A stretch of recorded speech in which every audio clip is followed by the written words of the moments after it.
જોઈએ. ઇંગ્લેન્ડની રાણી એલિઝાબેથના સમયમાં British East India કંપનીની સ્થાપના થઈ.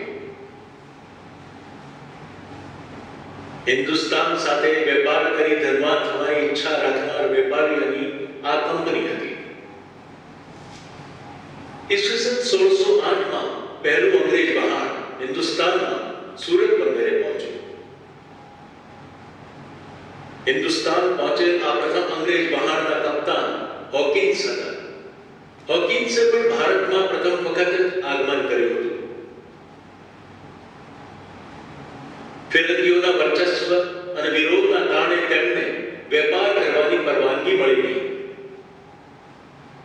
છેવટે ઈસવીસન 1612માં સર થોમસ રોડે જહાંગીરને મળીને સુરતમાં વેપાર કરવાની પરવાનગી મેળવી લીધી. ત્યાં જ બ્રિટિશની પ્રથમ કોઠી સ્થપાઈ. દિલ્હીની સત્તા શાહજહાં પાસે આવતા જ તેમણે અંગ્રેજોને બંગાળમાં પણ વેપાર કરવાની છૂટ આપી.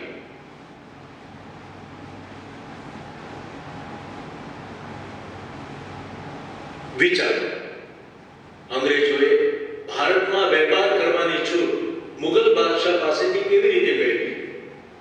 ઈસવીસન 1612માં જેમ્સ પહેલાના કહેવા પ્રમાણે સર થોમસ રોયે જહાંગીરની મુલાકાત લીધી.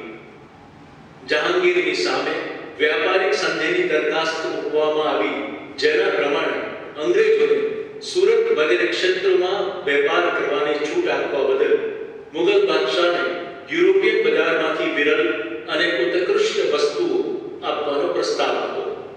પ્રસ્તાવ સફળ રહ્યો અને જહાંગીરે અંગ્રેજોને વેપાર કરવાની છૂટ આપી.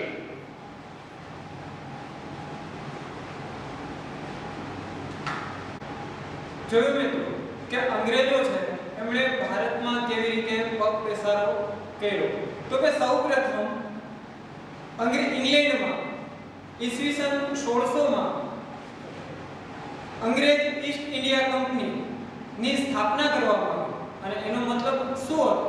તો કે ભાઈ ભારત સાથે વેપાર કરે અને ખૂબ જ ધનવાન થવાનો એમનો ઈરાદો હતો. અને એ ઈસવીસન 1605માં એ ભારતમાં તો એ પહોંચી ગયો. અને ત્યારે ભારતમાં જે પહેલો કપ્તાન હતો, જે એના વહાણો છે એ લઈને આવ્યા હતા, એનું નામ હતું વિલિયમ હોકિન્સ. પરંતુ એ સમયે પણ ભારતમાં ઘણા બધા દેશના લોકો છે એ શાસન કરતા હતા, પોતે વેપાર કરતા હતા. તો એવામાં ફિરંગી લોકો છે એમણે એને પગ પેસારો કરવા દીધો નહીં અને એમણે છે એ ફરીથી પાછું પોતાના દેશમાં જવું પડ્યું. પરંતુ ફરી એકવાર થોડા સમય પછી એમણે પ્રયાસ કર્યો કે બીજા વ્યક્તિ દ્વારા, કે જેનું નામ હતું સર થોમસ રો, અને એમણે છે એ ફરીથી ભારતમાં આવ્યો અને જે સુરત બંદરે આવી અને જે ત્યારે સુરત બંદરે જહાંગીર છે એ રાજા હતો અને એમને લાલચ આપી. શેની? તો કે યુરોપિયન દેશોમાં જે કોઈ ઉત્કૃષ્ટ નમૂનાઓ છે એ પોતે આપે અને અહીં છે એ વેપાર કરે.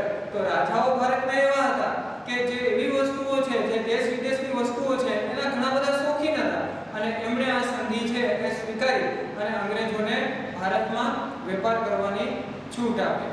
તો એના પછી છે ઘણા બધા પ્રજાતિઓ ભારતમાં વેપાર કરવા માટે રહી. પોર્ટુગીઝો, ડચ, અંગ્રેજો. પણ એના પછી પણ એક જે દેશ છે કે ફ્રેન્ચ, એ લોકો પણ હવે આવશે. તો એ લોકો કેવી રીતે ભારતમાં આવ્યા અને એ પછી આ બધા છે એ કેવી રીતે વેપાર કરતા, ચાલો આપણે જોઈએ કે ફ્રેન્ચ લોકો છે કેવી રીતે ભારતમાં આવ્યા. ફ્રેન્ચ ઈસવીસન 1664માં ફ્રેન્ચ ઈસ્ટ ઇન્ડિયા કંપનીની સ્થાપના કરી. ફ્રેન્ચોએ સુરત, મછલીપટ્ટમ અને પોંડિચેરીમાં કોઠીઓ સ્થાપી. ફ્રેન્ચ ઈસ્ટ ઇન્ડિયા કંપનીના વડા દુપ્લેને ભારતમાં ફ્રેન્ચ સત્તાનો વિસ્તાર કરવાની ઈચ્છા થઈ. ભારતમાં આવેલ યુરોપિયન પ્રજાઓમાં બ્રિટિશ અને ફ્રેન્ચ એમ બે પ્રજા એકબીજા સાથે હરીફાઈ કરતી થઈ. બંને વચ્ચે ઘણી તકરારો અને લડાઈઓ થઈ, જેમાં છેવટે અંગ્રેજો સફળ થયા. પ્રવૃત્તિ: શિક્ષક દુનિયાના નકશાના આધારે ભારતમાં આવેલ યુરોપિયન પ્રજાઓના મૂળ પ્રદેશો દર્શાવશે. જોયું મિત્રો કે ફ્રેન્ચ લોકો છે એ પણ હવે ભારતમાં છે બીજા લોકોની જેમ પોર્ટુગીઝ, અંગ્રેજો, ડચ લોકો એ બધાની જેમ એ પણ હવે ભારતમાં વેપાર કરવા લાગી ચૂક્યા હતા. પરંતુ ધીમે ધીમે શું થાય છે તો કે બધા લોકોમાં હરીફાઈઓ થાય છે અને હરીફાઈમાં એકબીજા વચ્ચે છે તકરારો થાય છે, યુદ્ધ થાય છે, લડાઈઓ થાય છે. એવામાં બે કંપની છે એ સૌથી વધુ વિકસિત થઈ. એક ઈસ્ટ ઇન્ડિયા કંપની કે જે અંગ્રેજો દ્વારા તૈયાર કરવામાં આવી હતી અને બીજી છે એ ફ્રેન્ચ ઈસ્ટ ઇન્ડિયા કંપની કે જે ફ્રેન્ચો દ્વારા તૈયાર કરવામાં આવી હતી. આ બે બળવાન અને એની સામે પોર્ટુગીઝ અને ડચ લોકો છે ટકી શક્યા નહીં.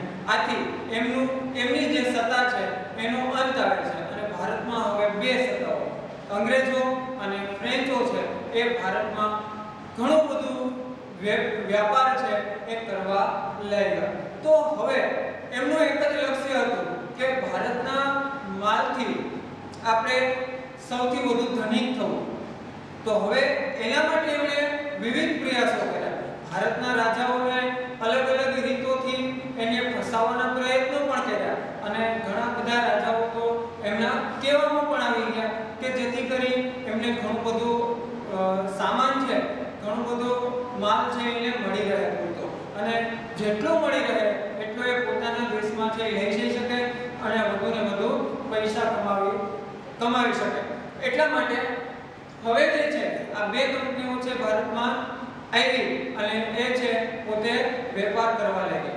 હવે એવામાં અંગ્રેજો છે એમણે ધીરે ધીરે દક્ષિણ ભારતમાંથી ઉત્તર તરફ આગળ વધવા લાગ્યા કે જેમાં આવશે બંગાળ કે ભારતનો સૌથી વિકસિત પ્રદેશ અને સૌથી મોટો પ્રદેશ. તો એ બંગાળમાં અંગ્રેજો છે એની નજર ગઈ કે ત્યાંથી આપણે ઘણો બધો માલ છે એ લઈ લઈએ. તો ચાલો એક વખત આપણે જોઈએ સ્ક્રીન ઉપર કે કેવી રીતે બંગાળ સુધી એમની સફર રહી અને એમના રાજાઓ પાસેથી એમણે રજા લીધી. બંગાળમાં અંગ્રેજોનો વેપાર. ઈસવીસન 1651માં હુગલી નદીને કાંઠે અંગ્રેજોએ બંગાળમાં પહેલો વેપાર કરવાની શરૂઆત કરી. ત્યાં પોતાની કોઠીઓ પણ સ્થાપી, કિલ્લેબંધી કરી અને રક્ષણ માટે સૈનિકો રાખ્યા.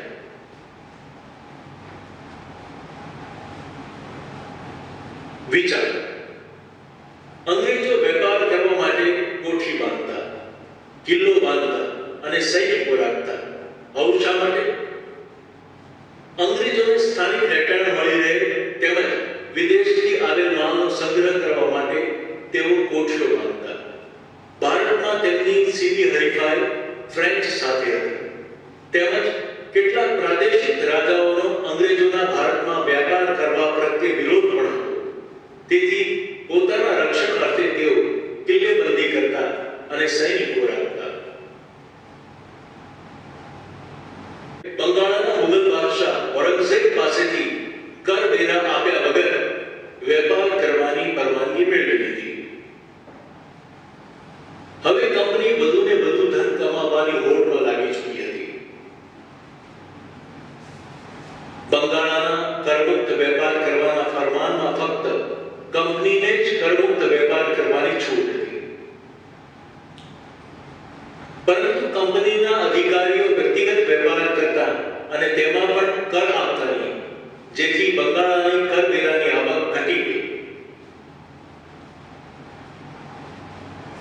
બંગાળના નવાબ મુર્શિદ કલીલ ખાને અંગ્રેજ અધિકારીઓની કર ન ભરવાની નીતિનો વિરોધ કર્યો. બંગાળનો કર વિવાદ દિન પ્રતિદિન વધતો રહ્યો, જેને પરિણામે ઈસવીસન 1757માં પ્લાસીનું યુદ્ધ થયું. જોયું મિત્રો કે અંગ્રેજો છે એ બંગાળ તરફ કેવી રીતે આગળ વધ્યા અને એ સમયે ત્યાં રાજા હતા ઔરંગઝેબ દિલ્હીની ગાદી ઉપર અને એમણે જેવી રીતે રજા આપી તો એવામાં એ લોકો છે એ બંગાળમાં હુગલી નદીને કિનારે હુગલી નદીને કાંઠે એમણે પ્રથમ કોઠી બંગાળમાં સ્થાપી અને શા માટે સ્થાપી તો કે એક તો જે વિદેશથી એમનો માલ છે એ આવતો અને અહીંનો માલ જે જથ્થો ઘેરો હોય એક સાથે ભેરો એ ત્યાંથી ને ત્યાંથી જઈ શકે એક સાથે એવામાં એક કોઠીઓ સ્થાપી પોતાના સૈનિકો રાખ્યા અને એવી રીતે વેપાર કરવા લાગ્યા તો સાથે સાથે હવે એમણે બંગાળના જે ઔરંગઝેબ છે એમણે પાસેથી એમણે કર મુક્ત વેપાર કરવાની પણ પરવાનગી મેળવી લીધી તો આ જે છે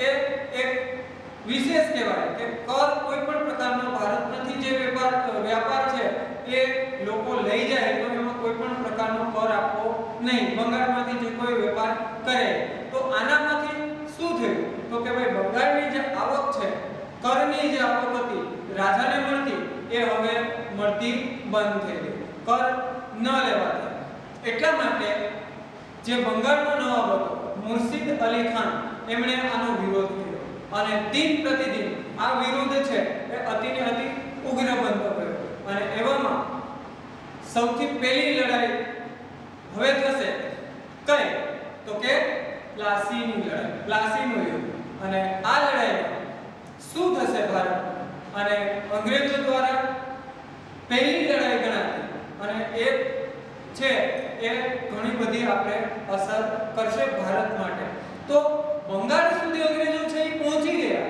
અને એવું માનો કે લગભગ ભારત છે એ આ એક પ્લાસીની લડાઈ અને બીજી છે બક્સરની લડાઈ દ્વારા સમગ્ર ભારતમાં એ પોતે પગપેસારો કરી દેશે અને લગભગ ભારતમાં લગભગ જે ખેડૂતો છે નાના મોટા ગૃહ ઉદ્યોગો છે જે હાથવણાટના વસ્તુઓ છે કારીગર વર્ગ છે એ બધાય કેવી રીતે પાયમાલ બનશે તો કે આ બે લડાઈના કારણો છે એ બે લડાઈમાં જે અંગ્રેજો દ્વારા જીત મળી એનું આ કારણ છે કે જેનાથી અંગ્રેજો છે એ નાના મોટા રાજાઓને ફસાવતા ગયા અને પોતે વિસ્તાર વધારતા ગયા કારણ કે એનું એક લક્ષ્ય જ એક હતું કે ભાઈ ગમે એ કિંમતે આપણે ધનવાન